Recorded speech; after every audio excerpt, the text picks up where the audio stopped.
Bonjour les amis, avec les commentaires de Tarcio Rodrigues, l'épisode de Café avec Spiritisme d'aujourd'hui se concentre sur le livre Calme, chapitre 28, intitulé « Maintenir la sérénité », qui a été psychographié par Francisco Cândido Xavier, dans lequel Emmanuel nous dit « Considérant qu'il existe des attitudes et des sujets qui préservent l'équilibre et la sérénité du groupe de créatures auxquelles nous appartenons sur Terre, tout comme il existe déjà différents vaccins dans le monde qui défendent, protègent la santé humaine.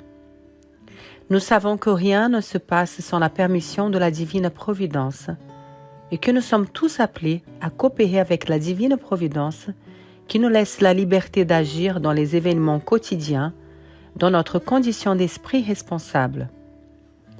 Sachons soustraire à notre influence personnelle ce qui est manifestement inutile pour le maintien de la paix dans la sphère des autres.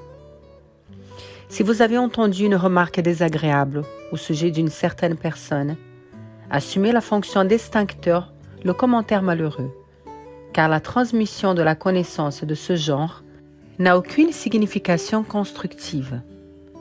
Devant un ami qui se plaint de tel ou tel parent, n'informez pas le parent accusé des récriminations, car vous ne feriez qu'aggraver un conflit familial qui repousse indéfiniment la communion de ceux qui sont nés avec des liens de consanguinité pour l'apprentissage de l'union fraternelle.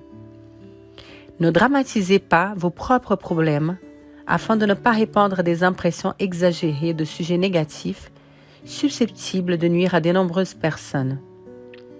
Abstenez-vous de prédire des calamités qui n'arriveront probablement jamais. Protégez-vous du poison des rumeurs en apprenant à les écouter et à les oublier. Si vous avez un pressentiment ou un rêve montrant des événements malheureux, faites silence et priez pour la paix de ceux qui sont présentés dans vos impressions, car la spiritualité supérieure vous permet ces informations imprécises afin que vous puissiez aider à atténuer le mal ou à l'éteindre, et pas pour que vous encouragiez son expansion. La réflexion proposée par Emmanuel porte sur le maintien et la préservation de la sérénité. Cette valeur est indispensable pour que nous ayons l'environnement nécessaire pour développer ce qui nous incombe, que ce soit dans la tâche spirite ou dans les activités individuelles. Le message nous fait réaliser que des grands conflits seraient facilement évités si nous étions déterminés à agir préventivement en ne troublant pas la conscience des autres. Les réajustements matériels ou organiques sont très fréquents pour nous. Si nous sommes confrontés à une situation financière plus restreinte et que les provisions ne semblent pas suffisantes pour assurer nos dépenses, nous procédons à des coupes dans les frais et au réajustement d'usage pour rétablir l'harmonie de notre porte-monnaie. Si le corps se dérègle, laissant se développer la maladie, nous sommes naturellement avertis que nous devons mieux manger, faire de l'exercice et suivre des traitements en accord avec la nature de nos maux physiques. Évidemment, les relations humaines ont aussi leurs limites de respectabilité et d'harmonie.